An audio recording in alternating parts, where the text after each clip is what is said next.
This is the Rich Dad Radio Show. The good news and bad news about money. Here's Robert Kiyosaki. Hello. Robert Kiyosaki, the Rich Dad Radio Show. The good news and bad news about money. And today we have a very special show. It's on one of my favorite subjects. It's really macroeconomics, but macro can go very macro. But when people talk about macroeconomics, they often think about, stocks. But really, macroeconomics is about stocks, real estate, bonds, derivatives, and all that stuff. So it's knowing the whole spectrum. And the average person, thinks their house is an asset. So about 25 years ago, I was almost hung out to dry as a heretic for saying your house is not an asset, savers are losers, and the rich don't work for money. So I'm really honored to have today some younger guys coming up. They're the BiggerPockets Real Estate Podcast, Brandon Turner. Let's go, Brandon. And David Greene. I just had to say it. I just love it. You have to. I just love what it means. It's not your name, but it's what it means. This makes me excited. It is a movement. Yeah. But anyway, it's a sign of our times. But real estate is a very important asset class. So a lot of people think, well, I have stocks, I have bonds, I have mutual funds, but they're just assets. But real estate is, to me, the single most important asset class to study. And that's why I'm glad to have both Brandon Turner and David Greene, and their podcast is BiggerPockets, the number one real estate podcast in the world as far as I'm concerned. And you do a very important service called educate people on real estate, because it is a tricky subject. And especially today, since I just was watching CNBC, Bubble Vision, and they finally acknowledged that Zillow has a 7,000 property problem because they flip property. And naturally, I tax, and I don't flip property. I hold property forever. I collect rent forever, and I pay no taxes. So if you like paying taxes, then, don't invest in real estate. If you like paying taxes, have a 401k, biggest ripoff I've ever seen. But so that's why real estate as an asset class in the macro picture globally is the single most important subject, but also the most complex. And the reason it's complex is if you buy, let's say, Apple stock, and you make a mistake, you'll say you buy Apple at Tesla at $1,000 or something. You buy Tesla at $1,000 and it starts to crash, you can get out tonight. You can get out immediately. But you buy a piece of real estate, you can't get out. So in financial literacy, which most school teachers have no idea what that means, the word is called liquidity. And the reason real estate needs to be studied more than any other subject, other than entrepreneurship, is liquidity. You start a business, you can't get out if you make a mistake. If you buy a piece of real estate, you can't get out. So that's why this is a very, very important program. Again, the podcast is BiggerPockets. It's Brandon Turner and David Greene. So welcome to the Rich Dad Radio Show, you guys. Oh, thank you, Robert. Thanks, Robert. This is amazing. I mean, man, it's an honor to be here. So, but I love that you brought up Zillow. You kind of started with that conversation about Zillow. Because what Zillow, that whole debacle shows, debacle, I don't know, debacle shows is that let's go Zillow. Let's go Zillow. Yeah, let's go Zillow. Let's go Zillow. This is a mistake a lot of people make, right? Is they think that if you just buy real estate, it's going to make you money. Some people just have this belief that, you just buy real estate, it'll make you money. So I love that you emphasize, it's not just about buying real estate. It's about buying the right stuff, being educated, knowing what you're getting. And it's very different than just buying real estate. Like you can just buy a stock, like you said. It's fascinating to see Zillow go through that. Yeah. What do you have to say, Dave? What did you guys think of the Zillow thing? 7,000 flips that flopped. And in my opinion, I was at a party the other night. There's they're all Vietnamese people. They do nail bars. And so they have a big business in nails. So there was a huge party and all this stuff. I'm there. And this young couple comes up to me and they start dropping jargon all over me. We got this half acre and the cap rate is this, and I have no idea what they're talking about. Yeah. and it was like they're looking for a blessing from Jesus, me, And I said, how would I know if it's a good property or not? Well, the cap rate says, and this. But they had all the jargon, if you know what I mean. Yeah. Oh, yeah. And we see it all the time. I didn't know how to tell them you're idiots. Yeah, what's the jargon for that? I did my best because they're probably about 40 years old. This is their big thing. They're going to put up this. And I said, Jesus Christ, you're at the top of a market. you're at the top of a market. Yeah. But they said exactly as I said, well, real estate always goes up. And they forget there was a thing called 2008 when it came down. Yeah. So anyway, so I was wondering, I think our program today with you guys, BiggerPockets, because you guys are educated like we are. What do you think, David? Well, the first thing I think, real estate, the stakes are higher than other investment vehicles if you're comparing them. You can make more and you can lose more with real estate. I look at stocks and CDs, some of those areas that are super liquid, you can get in and out. They're like a jet ski. Okay, you can zip around. And so if you see the enemy coming, you can get out of the way. But you're not winning wars on jet skis. You win wars in battleships. All right. So real estate is a battleship. It is difficult to maneuver. Like, it's hard to get in and out of it like these other things. But if you set it up the right way, it's crushing anything that you put in front of it, which is why you put so much more emphasis on studying this, and you'll get a better return than learning how to trade in crypto or the stock market or bonds or these things that are easy. You just click a button and you can get in and out, and you can just read what someone else said to do and you can go copy it. I think it's intoxicating that it tricks you into thinking you understand it because you watched a YouTube video and then you made money on it versus really understanding that asset class. There's a lot of things that you got to get right to make a battleship work. There's a lot of components to it, but there's nothing that compares when you need one. Yeah. So there's there's four basic asset classes. One is a business, and the richest guys on earth start businesses. That's Tesla, Facebook, what are they called now? Monkey Book or something now? Or whatever it is. Meta Book, because they're a bunch of criminals. Anyway. And then you have entrepreneurship, you have real estate, then you have paper, stocks, bonds, mutual funds, savings, and then you have commodities, oil, gas, silver, and Bitcoin. And so that's how I rank. That's how I was trained classically by my rich dad. He says there's 4 asset classes. The most powerful one is, can you start a business that goes international? Can you start a brand, which Rich Dad is an international brand? But real estate plays an important role on it because that's where I put my money. I lever it up, so I make $1 million at Rich Dad. Yep. I borrow $4 million from the banks to create a $5 million asset, which I depreciate. And that's the game. The trouble is most people want to flip the property, which is fine, but why would you flip why jump out of a plane when a perfectly good plane that's flying? I was a pilot and we had to wear parachutes, and one day I had a chance to jump out of my plane because my engine quit. Oh no. But I decided, it's a decision. Do I jump out of this plane? And this is over the swamps of Florida, or do I land it? So I just coasted that thing into Bruton Base at Alabama. But why would you jump out of a plane intentionally? You have a good piece of real estate. Hang on to it for forever. That's my philosophy, okay? I think a lot of people do that because they know they don't know how to fly a plane. They're not qualified to be doing it. And that the first sign of, this isn't going smooth, they're hitting that eject button. So anyway, I really commend you guys for your education, because if I can back you guys up on that, Thank you. that a couple of nights ago, I was the Grinch that stole the flip. I said, you better hope you can get out of that thing. Oh, real estate always goes up. I'm going, well, you forgot 2008. Yeah. So what do you guys have? How do you talk to idiots? Yeah, the way I tell people today is it's a crazy market. It's insane right now.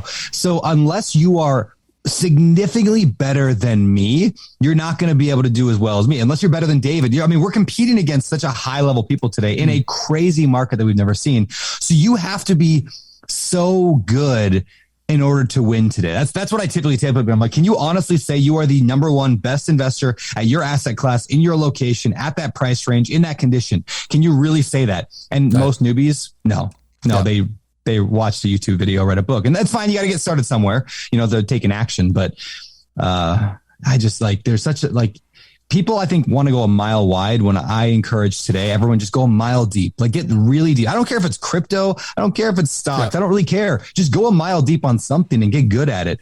Because that's the only way I think you're going to make money, other than just dumb luck. I bought some random coin off of Reddit and made money. I didn't, but some people made. Okay. Anyway, that's my theory for idiots today. So you guys are young guys. How did you get started in property? I was a police officer. I could see the writing on the wall that I did not want to stay doing that till I was 50. It was becoming very obvious that profession was not what I was expecting when I got into it. Well, especially today when they're going to defund. Aren't they voting to defund Minneapolis today? This is November 2021. Yes. But if you've been in that profession, Robert, you saw that coming 5 to 8 years ago, and it's going to get worse. So I saw I needed a backup plan. I started buying real estate. I had no idea how powerful it would be. I sort of fell into it backwards, but I realized this is where it's at, man. Like, I'm borrowing someone from this guy at a low interest rate, and then this other person's paying me money to pay that person back. And meanwhile, my assets going up and my rents are going up and my costs are staying the same. And I just thought, I don't know why no one else is talking about this, but I'm doing it all in. So I started just using overtime money to buy rental properties. And then eventually I got out of law enforcement, started a real estate team and a loan brokerage. And now I just take the income from that to buy real estate. Good. And what city did you start in real estate? I started in the Central Valley of California, so like the area between Stockton and Modesto. Right. It got too expensive there. I moved over to Phoenix. I started buying in Arizona, and then I eventually ended up in Florida in the South. And what part of Florida? Northern Florida, like the Jacksonville area. That's where I got in. NAS, yeah. I was a pilot. I trained in Pensacola, so we used to fly in and out of NAS Jackson, Meridian, Mississippi, and all that. It's a big area. Yeah. So, what advice would you have for what the military calls an FNG, FNU guy? Yeah. Because every time I talk to these people, I want to choke them, because they're so blinded by money and easy flipping and all this. And I said, you should wait for the crash. That's what I said to this Vietnamese couple. I just wait for the crash. Mm-hmm. Like if Neiman Marcus say they're going to raise their prices, I don't go in there. Yeah. But if Neiman Marcus has a sale, I'll go shopping. It's not that hard, but you got to know what you're looking for. And that's kind of my attitude on everything. Buy low, never sell. Finance, don't pay taxes. Yeah, that was the way I walked into it. I definitely think in general, like that's how Warren Buffett made most of his wealth, was he just waited. He's patient. Yeah. There's another layer of complication, though, where the Fed keeps printing money every time we should get a crash. So that makes it a little bit trickier to time the market like we used to, because you have a time where our economy should be tanking based on bad financial decisions that we made. But then whoever is sitting in office just says, oh, we'll just print money and create stimulus and convince everybody the economy is doing better than it is. And so prices go up, even though the value of the asset might not be keeping up with that. Well, that's because the Fed and the Treasury are Marxist. You see, in a true capitalist society, those economists named Schumpeter says capitalism is failure.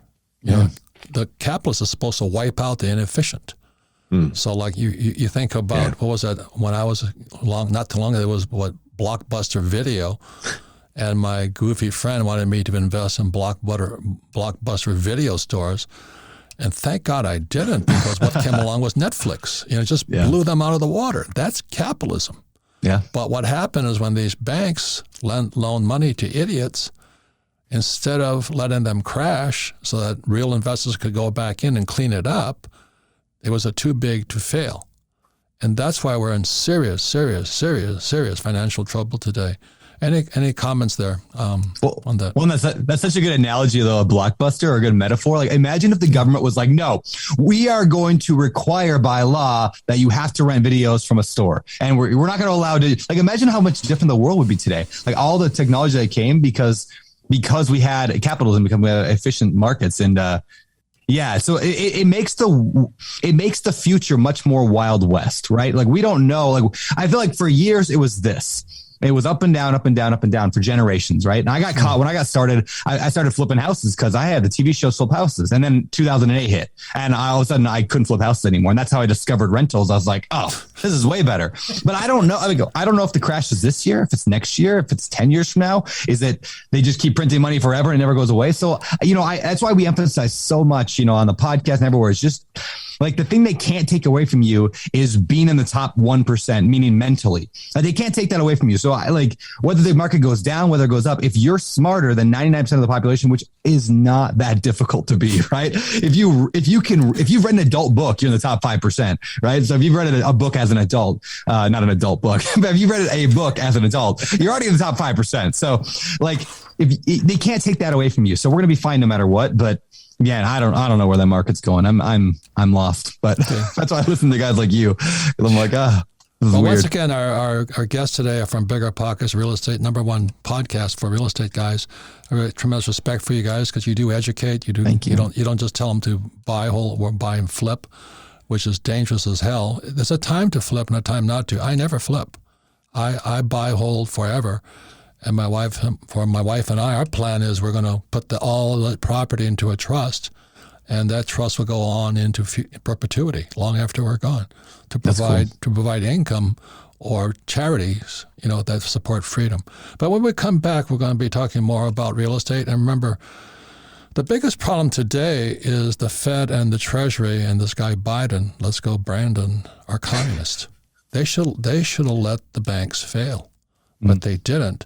And so today we're sitting on a bubble. I have never seen this so big. It's going to make 2008 look like a drop in the bucket. And so that's why I'm glad you guys are part of this program. And let's set the warning out there. And the bigger opportunities are coming, but we have to wait, in my opinion, until after this thing passes. This too big to fail. They should have let them fail. When I come back, we'll be talking more to BiggerPockets.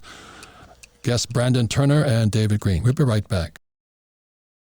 Welcome back, Robert Kiyosaki, the Rich Dad Radio Show, the good news and bad news about money. And today, a very, very special guest. They're BiggerPockets, the biggest and best real estate podcast program going. And they are really I love these guys because they do what I wish I was doing more of the time, is educating idiots about why real estate is a dangerous subject. But they all have this idea, I'm just going to buy real estate and I'm going to get rich. Like, I'll invest in Bitcoin and I'll get rich, and I'll start an Amazon and get rich. But they don't realize there's a lot to know. And it's especially with real estate. So let me say this much. In macro, there's 4 different asset classes. Number 1 is a business. So I set out to build a business which is a brand. Like Warren Buffett only invests in brands like Coca-Cola. So Rich Dad became a brand. But to keep my money, I had to have real estate. So let's say I make $1 million at Rich Dad. I go into real estate. I borrow $4 million. And then guys like Dave Ramsey are saying, get out of debt. I said, well, it's good for you, Dave, but it doesn't work for me because I hate paying taxes and I like making money. So then the third asset class, which is stocks, bonds, paper, mutual funds, savings. I don't touch that stuff. And number 5 are gold, silver, Bitcoin. And because that's where I store my value. So when I need money, I use debt. And the reason BiggerPockets, Brandon Turner and David Greene are here is because when you use debt, that is frickin' dangerous. I was just in Dallas 3 days ago with my partner in real estate, Kenny McElroy, who's probably the smartest guy I know. I love him. He's the best, man. He is one smart dude. And he stood up there on stage with me. I said, Kenny, how much money have you borrowed this half a year so far? $300 million. Yeah. He sucked the air out of the room. Do you know what I mean? I said, well, why did you borrow $300 million? So number 1, we like to make money and we don't want to pay taxes. To me, that's smart. So that's why you guys at BiggerPockets, you're doing a very good program. You have beginners and all that stuff. And so would you mind first telling us your beginner program? Because I think that's the most important thing you can do, start a beginner off on the right foot. Yeah. I mean, so a couple of things that we do. So BiggerPockets, obviously, we started the podcast and we've got blog, forum, all this like free stuff out there. But kind of the beginner path that we send people is either one of 2 things. Some people are readers, and so we have like a free ebook on that people can read. They just search, called the Ultimate Beginner's Guide. We got books that you can buy at the store and stuff, and then we have got the podcast because some people are listeners. They love to listen to interviews and stories, and that kind of inspires people. So when people are new, that's where I always send them. I was like, just go listen to 20 podcasts. Well, it doesn't even have to be our show. Honestly, I don't care. Just listen to 20 real estate podcasts that are good, and like. You will instantly start changing your identity. And when your identity changes, like, I'm not just somebody who wants to do it, but I am that. Yeah. Everything else follows after that. Yeah. And so David, the COVID shutdown's ending, and hopefully happy days are here again. I doubt it because I still find another mutant strain. Oh, I know. It's never ending. But anyway, so how does COVID affected your investment strategies?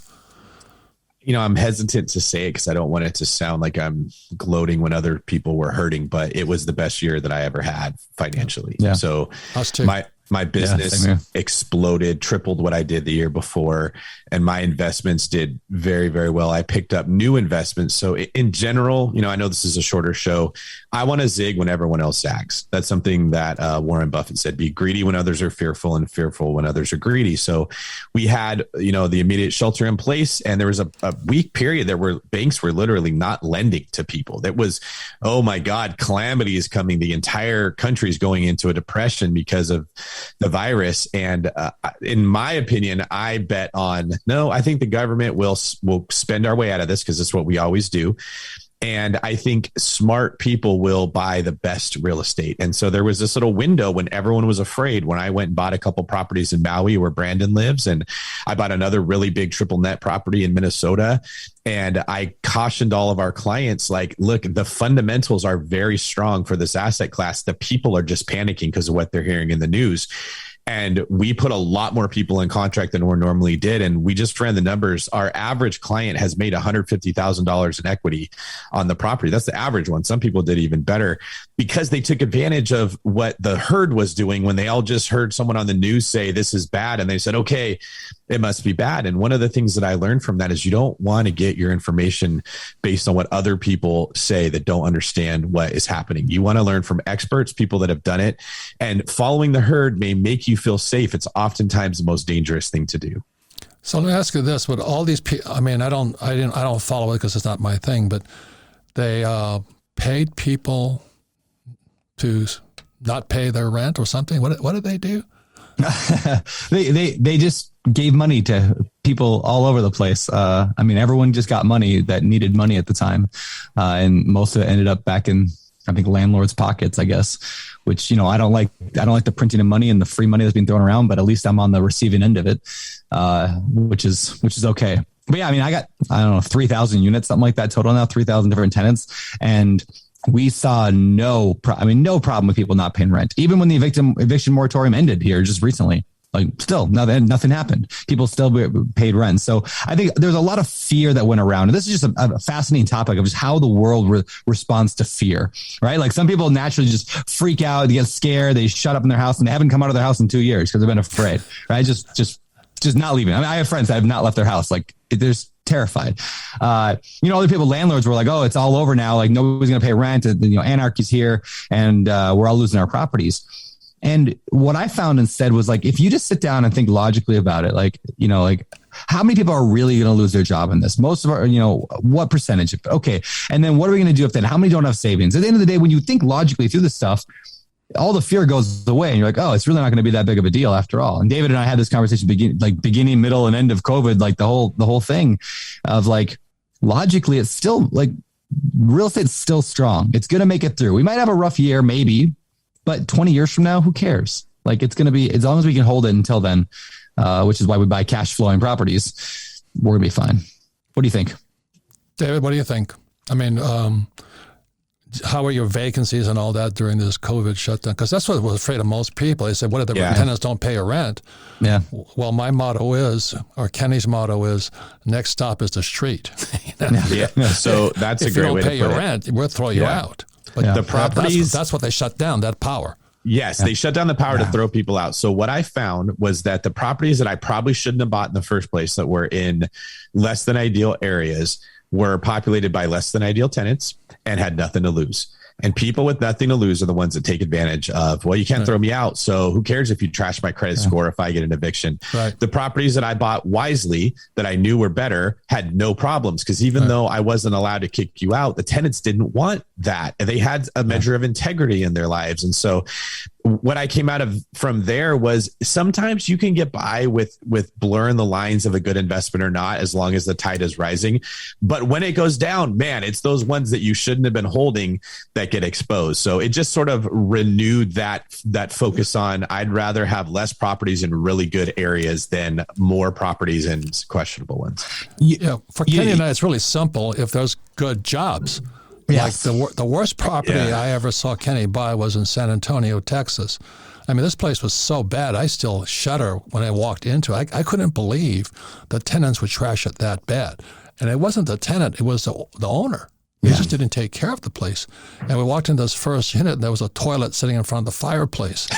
I said, And then, of course, all the walls are open. They stripped out all the copper and electrical wires. I mean, they just destroyed this place.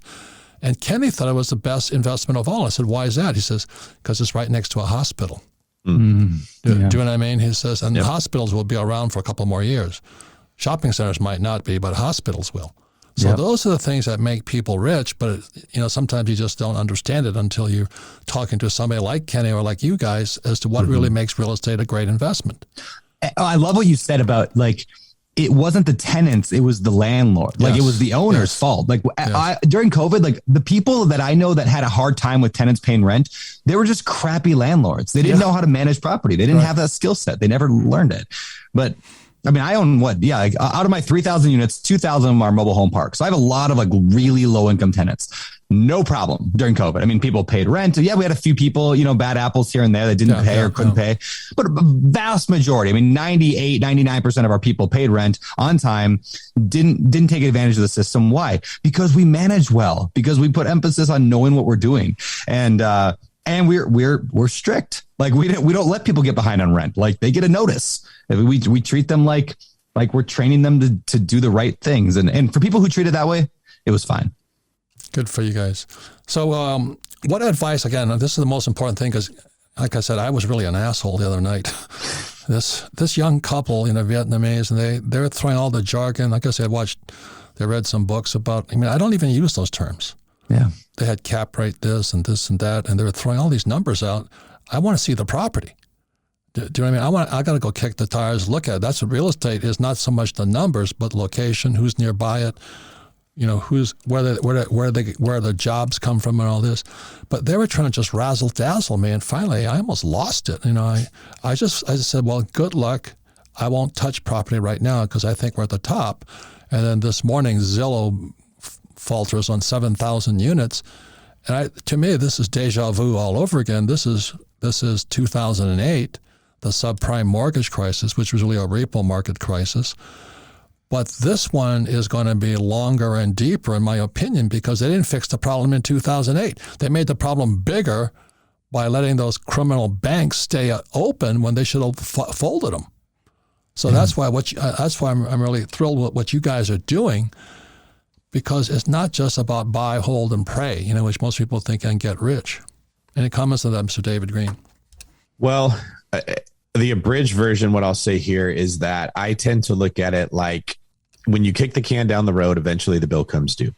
And so there should be a point where we have a recession. A recession would be healthy, frankly, in a lot of ways that would allow us to, like a forest fire, get rid of all the inefficiency.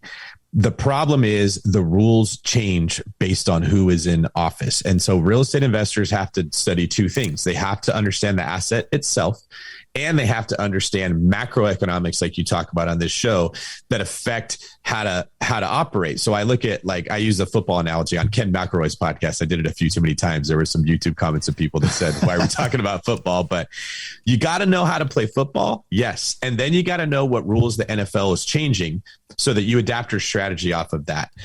My fear is that if we are waiting for a crash that we know should be coming, and I believe should be coming, but they just keep saying, let's print another $4 trillion and pump it into the economy, you don't sense that a crash happened. It sneaks up on you. It's like carbon monoxide. So inflation's at 15%, and you think you're making money because your assets going up by 8%. But you're actually losing. You're experiencing a crash without knowing it. My hopes are, and my prayers would be, we don't get to that point where we actually let the economy take the crash it needs rather than ruin our currency. But my fear is we don't have the recession. The dollar itself loses credibility because we just spent it into oblivion. And at that time, owning an asset like real estate is the best thing I could have, because it doesn't matter what the dollar's doing. It doesn't matter if we have a new unit of currency. It doesn't matter if crypto is being used. You pay me my rent in whatever asset I choose. It can be paid in chickens and goats if that's what it comes down to. But I watch what's happening to the dollar, and it really scares me. And we're doing what a lot of other countries did that ruined their currency by doing the same thing. So On one hand, if I see, hey, the government's making some prudent decisions, they're cutting back on spending, they're eliminating some of the programs that take all of our money, I would absolutely say, hey, a crash is coming. It's time to get some dry powder and go in there. But I'm also watching to see if we're just foolish and we just keep trying to print our way out of messes to be able to get voted into office, that real estate might not have that crash that we're expecting. Well, we never know. That's what I was trying to say to this couple the other night. Yeah. And this is really a spooky time because they just kept pushing it forward from 2008. Well, let me comment briefly on the people like that, because we all come across them. And my fear is you, the person listening, might be that person and not know it. Like, I remember when I first got into law enforcement that I would meet these deputies and they would be telling me all about the grain bullet that they shoot and why they prefer this Glock over that SIG. And that same technical jargon was thrown around. And you're like, oh, this guy must be amazing. And then you go to the gun range and it's not John Wick. Okay, they can't even hit the target. And I remember thinking, like, do you even shoot your gun or do you just talk about it all the time? I think that there's a component of human personality that overcompensates for lack of confidence, doesn't know what it's doing by burying you in jargon. And so if you find yourself with someone who wants to partner with you, or if you start doing that, you're probably overcompensating for the fact that you don't make wise decisions. And that's not the person that should be taking big action. So I'm going to put you on the hook here, David, because you're being a former police officer. I mean, today as we're talking, Minneapolis is going to vote whether to defund the police. Now, when I think about that, it affects real estate prices, because one of the most important things about the properties we run, there's two things. It's not commercial. I don't want retail, because retail's dying. It's, Amazon just sucked the life out of that one, and they're empty. It's called broken glass. I mean, they're not coming back. And it's very selective. But when they take away the police, as a former police officer, what does that do to real estate values? Well, I heard about this happening a year or so ago when the riots were happening in Minneapolis. And so my bet, because make no bones about it, you're making a bet one way or another. If you don't take action, it's a bet. And if you do take action, it's a bet. My bet was they will either defund the police or do something similar to that. Crime will increase. The people who have good jobs and the good jobs themselves will not want to be in that environment. And they will do what everyone does, which is said, I'm going to pack up and move. Where's the closest place that I can move that I feel safe? And that's literally the suburb that I bought that triple net property in. Was I think there will be a fleeing of Minneapolis to these suburbs that are safer. And I wanted to get the real estate there before it went up in value. These are ladies and gentlemen, I want you, please listen to these guys, BiggerPockets Real Estate Podcasts. Stay informed, stay up to date with them, because they'll give you the early warning systems. But right now, if you're in Minneapolis and they vote to defund the police, you're toast. I mean, your $100,000 house goes to $10,000 because nobody wants to live there. So you understand, it's not real estate; it's really the macro around real estate. And I've never met so many idiots in my life. I'm going, holy mackerel. And just remember this, you can buy a stock like Amazon and you make a mistake, you can get out tonight. You buy a piece of real estate like in Minneapolis or wherever they're going to defund the police, you can't get out. Yeah. You're going to ride that Titanic down. Kim and I had to sell a piece of property in Portland, Oregon. Beautiful property. All the bells and whistles on the water, boat docks, all this crap. Yeah. But the trouble is that tenants couldn't get in there because the number of homeless camped out in front of it were thick. The tenants couldn't get to the property, and the police wouldn't do anything. Yeah. And that's why we have socialism turning into communism in America right now. And I just can't believe what's happening. So you guys keep up the good work, okay? Keep informing people. Keep it real, as I would say. Be real. Thank you. You don't just buy a property and tomorrow night you're Donald Trump. That doesn't work that way. No, you definitely want to see the big picture. And that's something Brandon's done very well in the last year. His fund, Open Door Capital, does a really good job of looking at where are people going to be fleeing into, specifically people like when a crash is coming, Brandon's sort of getting ahead of the curve and he's saying, I'm buying mobile home parks because that's where the people with money are going to end up when they lose their property, when we have foreclosures, when rent gets too high for people to afford. So he's buying mobile home parks in really good areas. So the cheapest real estate in the best area, and their returns have been incredible. And that's the kind of thinking people need to do. It's not an index fund where you just buy a house and all these houses are the same, and no matter what you buy, you'll be okay. Yeah. So ladies and gentlemen, I want to thank you guys. BiggerPockets Real Estate Show, podcast. Guests are Brandon Turner, David Greene. And please pay attention because real estate is the best investment in the world, but it's also the highest risk if you're an idiot. So thanks, you guys. And we'll be right back for final words. Thanks. Welcome back. Robert Kiyosaki, the Rich Dad Radio Show. The good news and bad news about this day is about real estate. I want to thank BiggerPockets Real Estate Show. I mean, please go listen to what they have to say, or Kenny McElroy's programs, or get Kenny's books, ABCs of Real Estate, because real estate is a most important subject for those who want long-term wealth. But it's also the most dangerous subject because it's not like buying a share of Amazon. If you make a mistake, you can sell it. You make a mistake in real estate, you own it. You know, you're going to ride that sucker down. So I want to thank Brandon Turner and David Greene. They're doing a fabulous service of educating or keeping people aware. So that's what I want to say. It's the best asset class. Like I said, and Kenny and I were in Dallas, Texas at the Sovereign Man. And everybody's up there, Kenny stands up there and says, I just borrowed $300 million. The average guy can't get a $30,000 loan, much a $300 million loan. But the power of real estate is debt, and the more debt you have, you don't pay any taxes. But you better know what you're doing because you don't just buy it for that reason. So anyway, I want to thank again Brandon Turner and David Greene. Final words, Sarah? Great episode. I thought those guys were super smart. One thing that I couldn't help but think was that, you know how like in the early 2000s, it was the rise of like the flipping property television shows. That really got people into that. Yeah. To that mindset. So it's nice to hear you and guys like Kenny and, talking about just you never sell. Find a good property and never sell. I take that cash flow forever. Yeah. And somebody amortizes that loan. So if I borrow $1 million, in 20 years, that $1 million loan is zero, and I still get the cash flow and I pay no taxes. And that's the unfortunate side with, I think, education is it made it seem like you could flip a house, make, $10,000 in 30 minutes. And so I'm glad you brought up the fact that real estate is not liquid and it's very difficult. But if you have the right education, you could be profitable. But also, if you flip a house, you got short-term capital gains tax. And if you have a 401k, you have ordinary income tax. So being an investor is not just making money. That's right. That's why the Rich Dad Show company is around, is to educate people. I'm really glad to see guys like Brandon Turner and David Greene carrying the torch of financial education. So let's talk about Zillow really quickly here, because to me that's good news. Yeah. So Zillow, I was watching, this is what, November something? 2021.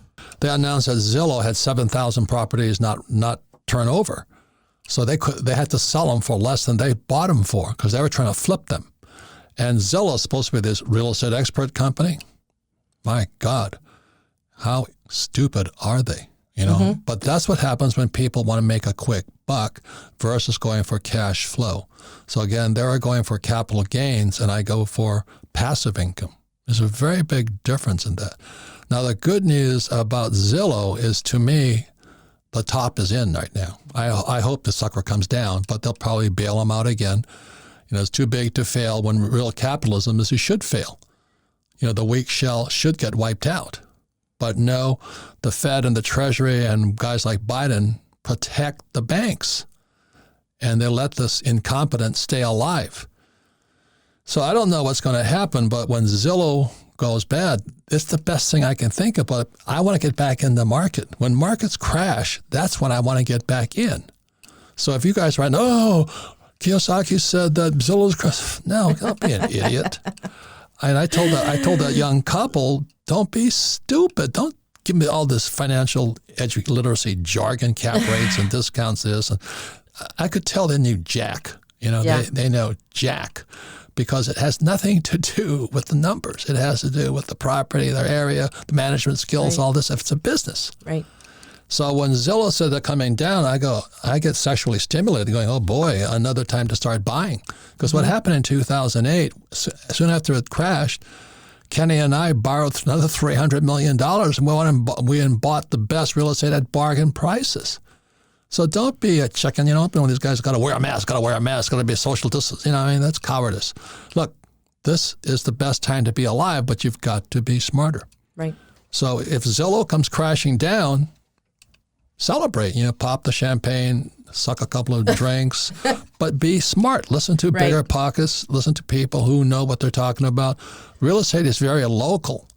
You know, you can have a piece of property, 5 miles apart, and there'd be two different demographics, two different types of renters, all that stuff going on. So you can't just give me the jargon. So the final word I want to say is this: one of the biggest real estate deals I missed was after, it was in 1996. It was the Thai baht crisis. I was in Thailand sniffing around for deals. I was in Bangkok. And this guy was trying to sell me this office building. It's only $4 million. I forget how many square feet, So I'm in Bangkok, Thailand, looking at this building. It's $4 million. Then the Thai baht thing, long-term capital management crashed, which is my friend Jim Rickards. and all this stuff was happening all over the world. This is 96, I think. And so I looked at that office building. I said, Chad, I'm glad I didn't buy it, So I come back a few years later and I said, who bought that building? He said, this woman bought it. I said, what's she doing with it? She turned it into a cat house. So she was renting out office space by the night. There's always an opportunity. And she was creaming it. So, I said, I've got to take this woman to lunch. And she was only like 35 years old. She says, it's the oldest profession in the world. I'll always be in business. I sat there howling and cracking up and crying almost, because I couldn't see it. And so my whole thing, no matter how bad it is, keep an open mind, study, I'm not recommending you open a cat house or anything like that, but I sat there looking at her going, you got it, kid. I mean, she really had it. So she's renting out by the hour, the night, and all the hookers would come in, they'd take little spots, and she had customers for life. I don't know what happened to them during the COVID shutdown. Right. Social distancing goes out the window at that point. But anyway, the reason with the Rich Dad radio show and BiggerPockets and these guys, there's always an opportunity, but you've really got to have an open mind and study. Real estate is the best subject in the world because I can borrow.